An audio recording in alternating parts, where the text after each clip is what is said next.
Hello and welcome to today's My Solo 401k Financial Weekly YouTube webinar. We're going to be started here shortly.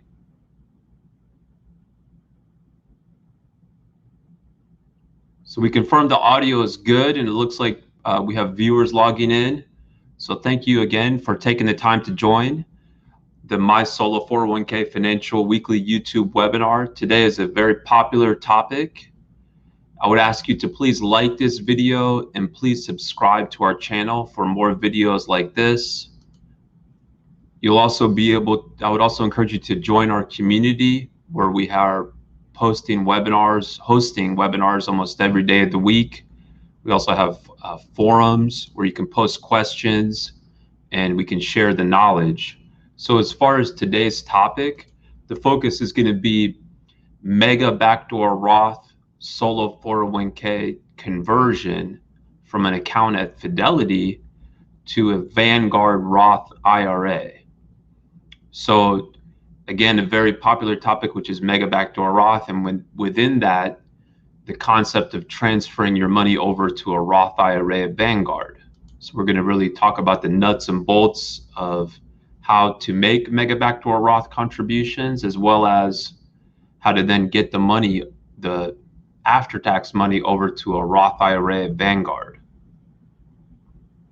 So as we go through these slides, if you have questions, please chat them over through the YouTube chat function, and I'll address the questions in that fashion. What we want to do is start out with an overview of the process. So the first step in the process is going to be opening up a plan, a solo 401k plan, with a provider such as us that supports the Mega Backdoor Roth Solo 401k feature. So please note that, again, we are an IRS approved plan provider. We never have access to your money. And before you do that, you're going to want to make sure that you're eligible to set up a solo 401k.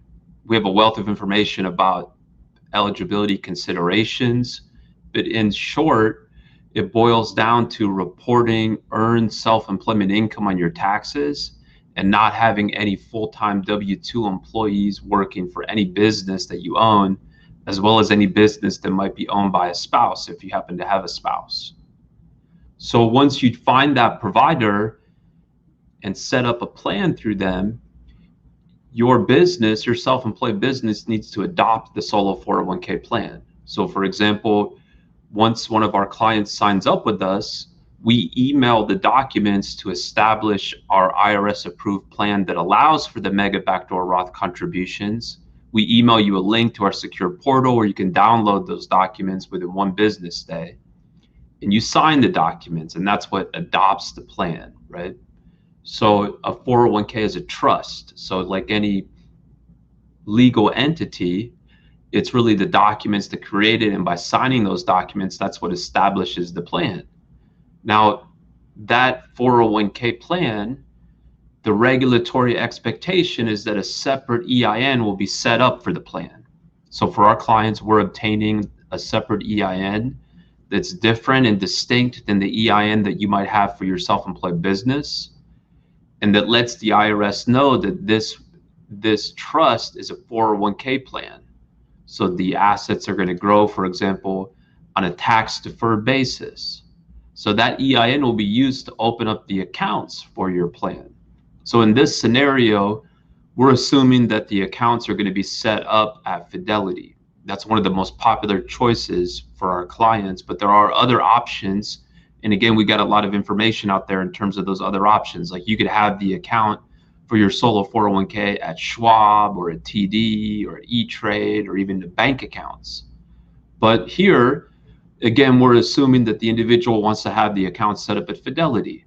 So we have an online form as part of that establishment process where the customer would let us know they want to have the account at Fidelity. Then we would prepare the paperwork that Fidelity requires to open up free brokerage accounts for the solo 401k. So Fidelity, as do a number of other brokerage firms, supports a brokerage account that's governed by a third-party plan. So Fidelity's not providing the account. I'm sorry, they're not providing the plan, they're providing the account, whereas we don't hold the money. So it's an account that's governed by a third-party plan, meaning our IRS approved plan. So we draft those documents that Fidelity requires. It's going to be 3 separate accounts for each participant. So if it's a husband and wife, they're both participating in the plan, you'd be looking at 6 accounts of Fidelity. So we pre-fill the paperwork. Again, you get an email with a link to our secure portal where you can download that pre-filled paperwork. You essentially just sign it, upload it back to our secure website where we review and compile it so the paperwork can be submitted to Fidelity. So the paperwork is submitted to Fidelity. Fidelity usually takes 5 to 7 days to open the accounts. Now, if you're trying to transfer the money to a Roth IRA at Vanguard, you certainly need the after-tax account because that's how you make those Mega Backdoor Roth contributions. And then you could just transfer the money over to the Roth IRA at Vanguard.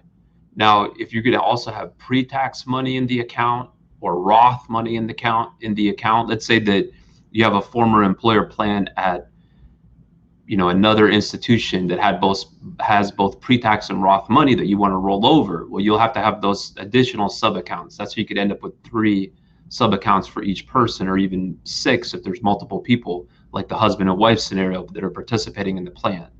But you definitely need the after-tax account because the money would go from that after-tax account at Fidelity over to your Roth IRA. And again, just to emphasize, Fidelity is not the plan provider. They're simply the custodian of the funds. We are the plan provider, and you are the trustee. So you're the one with the control and access to the money. So now, once the money's in that after-tax account, it's time to process the conversion. So you're converting money from your voluntary after-tax sub-account to a Roth IRA. So it's not going to the Roth solo 401k, it's going to a Roth IRA, specifically a Vanguard. So let's go through the steps to convert the money from the after-tax account to the Vanguard Roth IRA. So the next step was converting the money, converting the funds. So you use Fidelity's form to direct the external conversion from the solo 401k voluntary after-tax sub-account to the Roth IRA at Vanguard. So Fidelity has a form to initiate that transfer. The form is submitted to Fidelity. The name of the form is the one-time withdrawal form. And then Fidelity, once they receive that form, they would send a check to transfer the money to the Roth IRA at Vanguard. Now that transfer right there is a reportable event. So my solo 401k financial, meaning us, not Fidelity, not Vanguard, reports the conversion by issuing a Form 1099-R. So that would be, if you're doing it now in 2021, that would be issued at the first part of 2022. But we need information from you in order to be able to prepare that 1099-R, which we handle as part of our services for no additional charge.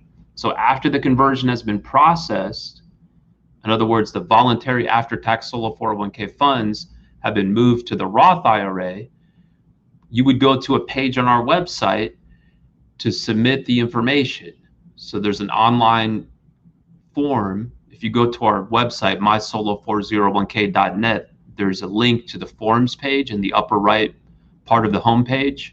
Once you're on that form page, you'll look for the form labeled after-tax solo 401k to Roth IRA. You go ahead and complete the form, hit submit. That'll give us the information that we need, and so that we can issue the Form 1099-R to report the non-taxable conversion. So that's non-taxable, right? Because it's after-tax money that you contributed, and it's just going over to a Roth account. So let's go through it with these great images. So we have example number 1. So one participant converts voluntary after-tax solo 401k funds to a Vanguard Roth IRA. So you got the one participant, they've got the 3 separate accounts, one in the name of the plan with pre-tax money, a second in the name of the plan for the benefit of this person for Roth money, and then a third in the name of the plan for the benefit of the person for after-tax money. So you can see the money is flowing from this after-tax account over to that same person's Roth IRA at Vanguard. Now, if it's a two-participant situation, then each person has that same account set up at Fidelity, and each person is transferring the money from their after-tax brokerage account at Fidelity to their Roth IRA at Vanguard. So participant 1 converts her voluntary after-tax solo 401k account to a Roth IRA at Vanguard, and then participant 2 does the same thing.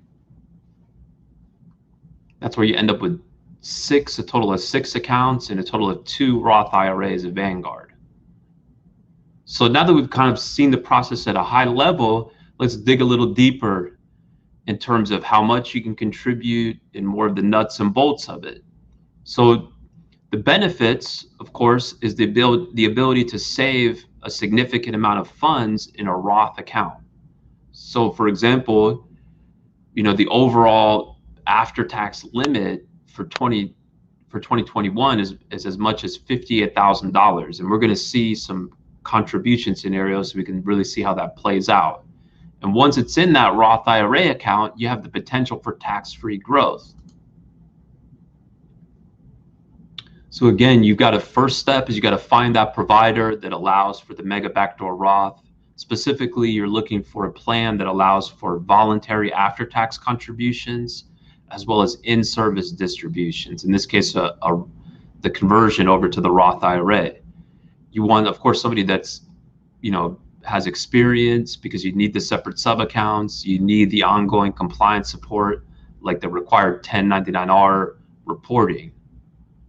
Now, in terms of how much you can contribute, you always start with the basic factors. Your ability to contribute to the plan is going to depend on, number one, your self-employment income, because you can't use money that you earn like at a day job to make contributions to your solo 401k. It also depends on your age. It can depend on whether you're participating in another retirement plan, the type of contribution that you're making. And it depends on how your business is taxed, because what that self-employment income equals is a function of how your business is taxed. So if your business is taxed as an S corporation, your ability to contribute to the plan is going to be based off of the W-2 wages that you receive from the S corporation. And in considering those W-2 wages, again, you don't consider W-2 wages from other sources, like your day job. You also don't consider the K-1 from the S corporation. It's really limited to those W-2 wages when your self-employed business is taxed as an S corporation. Now, if your self-employed business is taxed as a single member LLC or a sole proprietorship, for example, you get a 1099 miscellaneous or NEC for your work as an independent contractor, your ability to contribute to the plan is based off of your net income, which is reported on line 31 of Schedule C, after reducing that net income by 1/2 of the self-employment tax. So you need to do a pre-calculation, again, where you take line 31 of Schedule C less 1/2 of the self-employment tax. We have a calculator on our website that can help you run that number. We also are fielding questions every day from our customers and our clients in terms of the mechanics of how much they can contribute. We've also got a wealth of information, again, on the website where we talk about all these technical rules. And just like when your business is taxed as an S corporation, you can't consider earnings from other sources like W-2 wages from a day job. And then lastly, if your business is taxed as a partnership income, you start with line 14 of the K-1. So when your business is taxed as a partnership, where your business files a Form 1065, the partnership tax return, and then each partner receives a K-1. So you would look to that K-1 specifically on line 14. That's where the earned self-employment income is reported. You take that number, reduce it by 1/2 of the self-employment tax to figure out your self-employment compensation. So once you know that self-employment compensation, now you know how much you can contribute. Because again, you can't save more than you earn. You got to have that self-employment compensation to justify the contribution. So then we turn to, okay, what are the different types? So now there are multiple types. I know with this presentation, we're trying to focus on the scenario of the after-tax contribution and then the conversion over to the Roth IRA at Vanguard. but we'll just touch on some of the other types. So the first type is the employee pre-tax contribution. So here the limit is 100% of your self-employment compensation. Remember, self-employment compensation depends on how your business is taxed. It's W-2 wages. If your business is taxed as an S Corp, it's line 31 of Schedule C, less 1/2 of the self-employment tax if the business is taxed as a single member LLC or a sole proprietorship, etc. So you can contribute 100% dollar for dollar of that self-employment compensation not to exceed $19,500 or an additional $6,500 if you're 50 or older. And that's the limit for 2021. Now that contribution can be made as either a pre-tax contribution or a Roth contribution. If you make it as a pre-tax contribution, that means it's going to reduce your taxable income. It goes into a separate pre-tax sub-account. If you make it as a Roth contribution, it doesn't reduce your taxable income now, but you have the potential for tax-free growth, and it goes into a Roth sub-account. Now, keep in mind, if it goes into that Roth solo 401k sub-account, you're not going to be able to automatically just transfer it over to a Roth IRA. Generally, you have to be at least 59.5 before you could transfer it over to a Roth IRA. But if you make it as an after-tax contribution, then you can transfer it over right away. And we'll talk about the after-tax limits in a moment. Before we get to those voluntary after-tax contribution limits, though, we'll finish and we'll talk about the employer contributions. So we had the pre-tax, up to 19.5 or 26. If you are 50 or older, can be made as either pre-tax or Roth. Then you got the employer contributions. So the employer limit also depends on how your business is taxed. So if you are taxed as an S Corp and you're receiving W-2 wages from your business tax as an S Corp, the employer limit's going to be 25% of the W-2 wages, where you take box 1 of the W-2 plus any pre-tax selected deferrals not in box 1. If your business is taxed as a sole proprietorship or a single member LLC, it's 20% of your self-employment compensation. Remember, self-employment compensation in that scenario is line 31 of Schedule C less 1/2 of the self-employment tax. Likewise, if your business is taxed as a partnership, it's going to be 20% of your self-employment compensation, where that self-employment compensation is equal to line 14 of the K1 less 1/2 of the self-employment tax. So whenever you're making that employer contribution, it's always going to be a pre-tax contribution. There's no such thing as a Roth employer contribution. So that you get that benefit of reducing your taxes, and it goes into that pre-tax bucket. But you're not going to be able to automatically just transfer that money over to a Roth IRA. So now that we covered those other types of contributions, let's focus on the voluntary after-tax contribution limit. So this is the type of contribution that can be transferred over to the Roth IRA at Vanguard.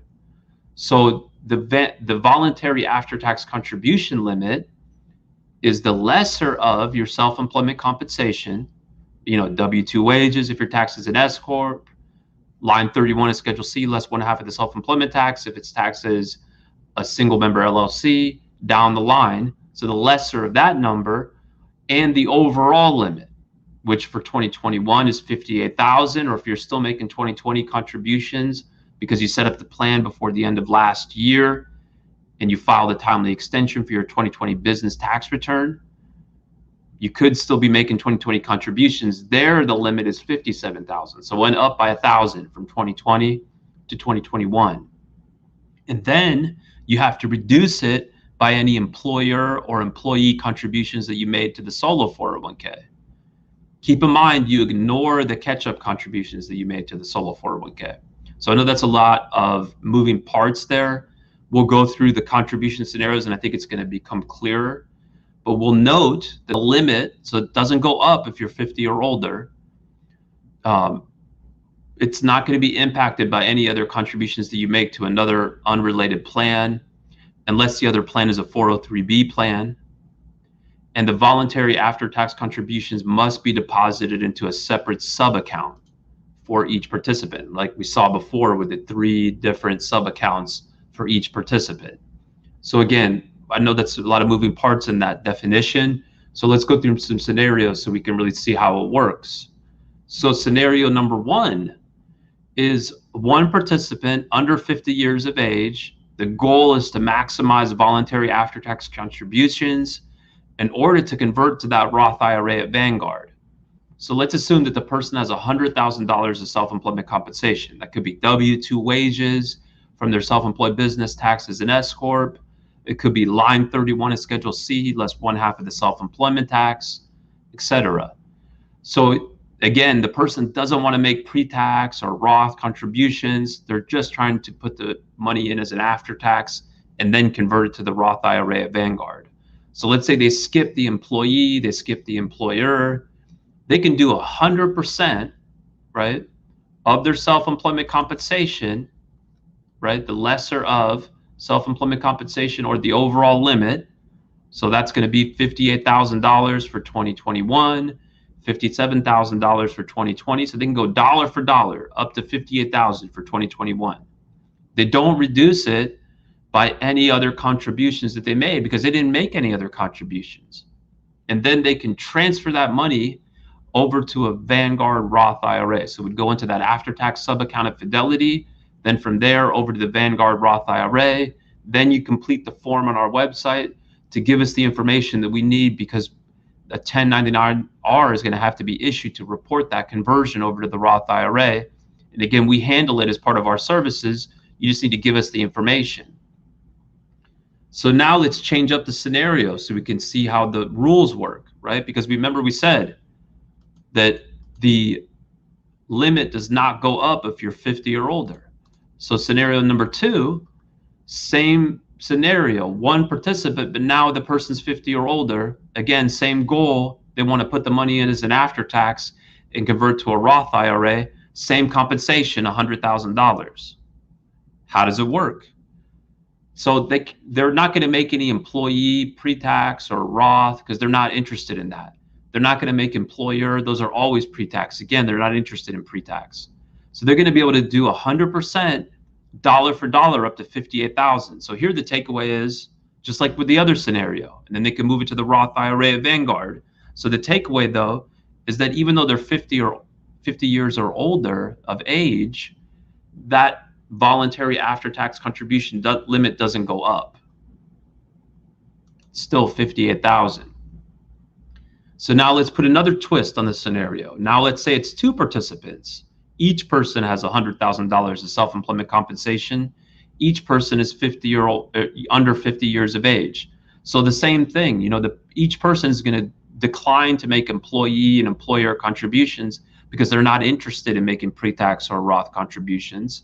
They could do 100% dollar for dollar up to $57,000 for 2020 or $58,000 for 2021. Assuming for 2020 that they set up the plan before the end of December 31st, 2020, and filed a timely extension for their 2020 business tax return. Now let's switch it up. So here, the scenario is that the person maxed out the contributions to their day job. They're still under 50. They're still, when it comes to the solo 401k, looking to make after-tax contributions in order to convert to that Roth IRA at Vanguard. They still have $100,000 of self-employment compensation. So they're going to decline to make any employee contributions, decline to make any employer contributions because they're not interested. And this individual is going to still be able to put in $58,000 for 2021 because the voluntary after-tax contribution limit is not reduced by contributions made to another plan that's sponsored by an unrelated employer, unless it's a 403B plan. So that person is going to be able to put in even more than $58,000 across all the plans that they participate in. So it can be pretty powerful. So again, if there's questions, please don't hesitate to chat them over and I'll field them. Otherwise, we'll just keep going. In terms of the next set of slides, we want to talk about the mechanics, again, to continue to talk about the mechanics of making contributions. Here, the slide is talking about how do I make contributions. So of course, you can make the contribution by writing a check. It would be prudent to write annual contribution in the memo section of the check. You can also make the transfer electronically. You want to work, of course, with the financial institution to make sure that they accommodate electronic deposits. So Fidelity is actually one of the exceptions. Typically, the brokerage firms that support third-party plans don't allow for an external ACH from an account that doesn't have the same name as the account at the brokerage, whereas Fidelity does allow for an external ACH from an account where the name doesn't match.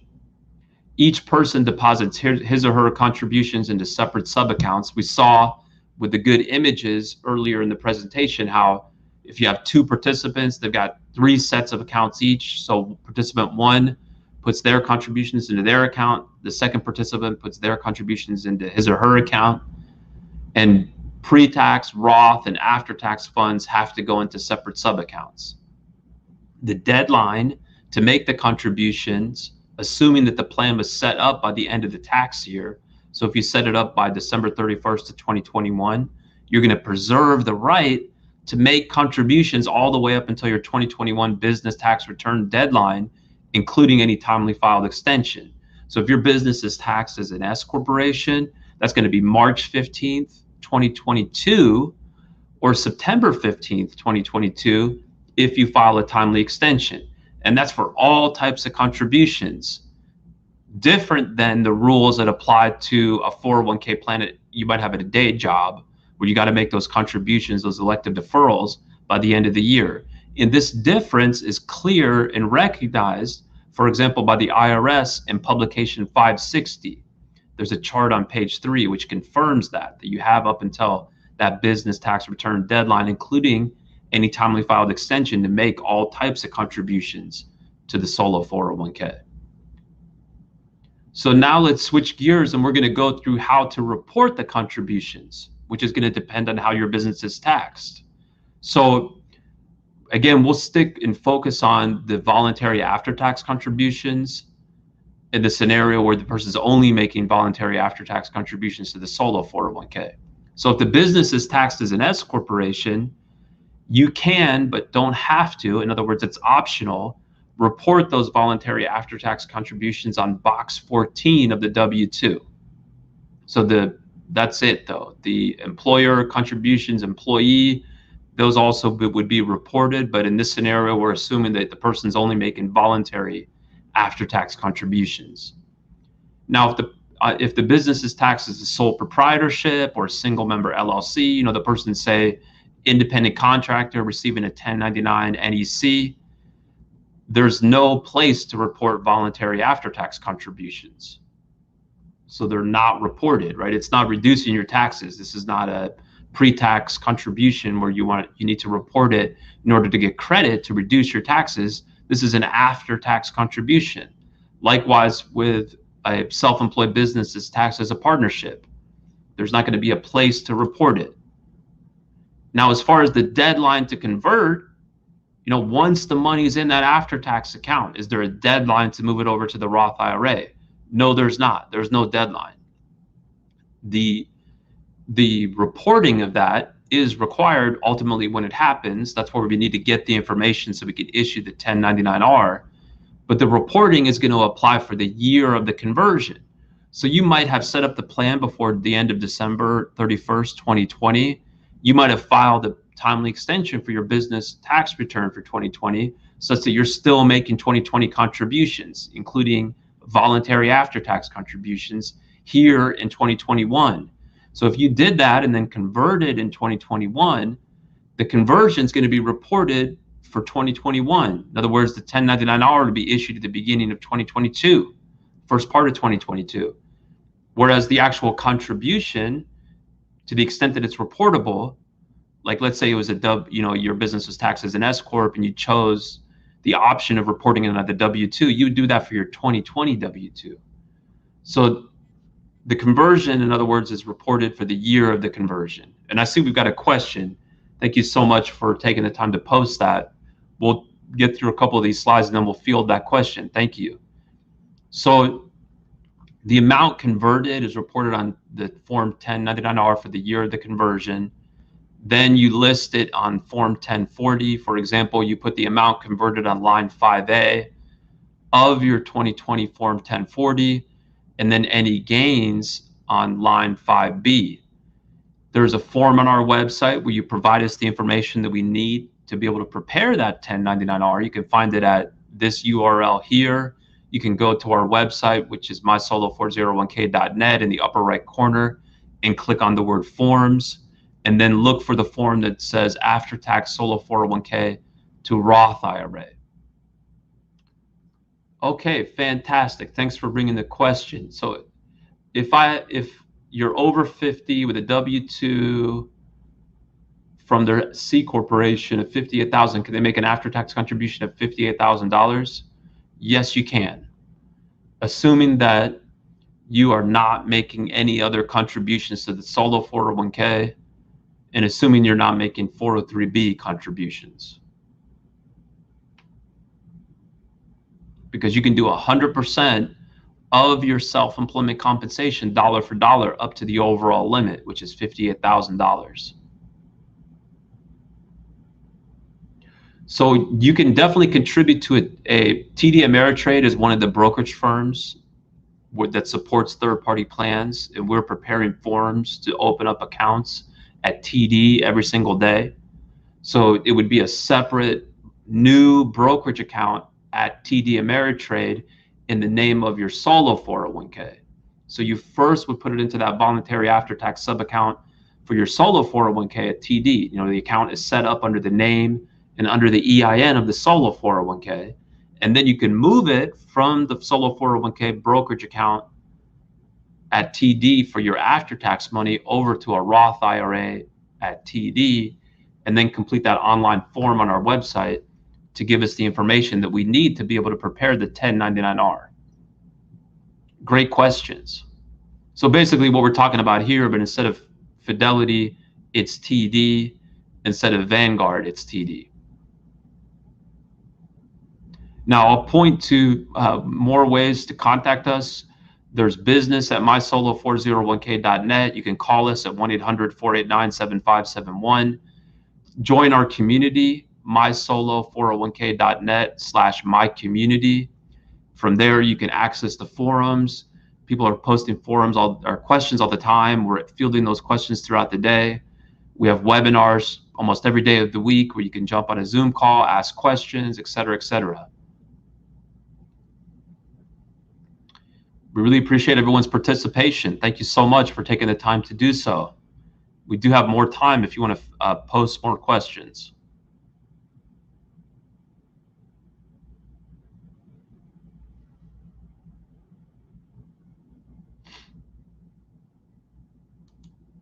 Okay, well, thank you so much, everyone. Have a good one, and until next time.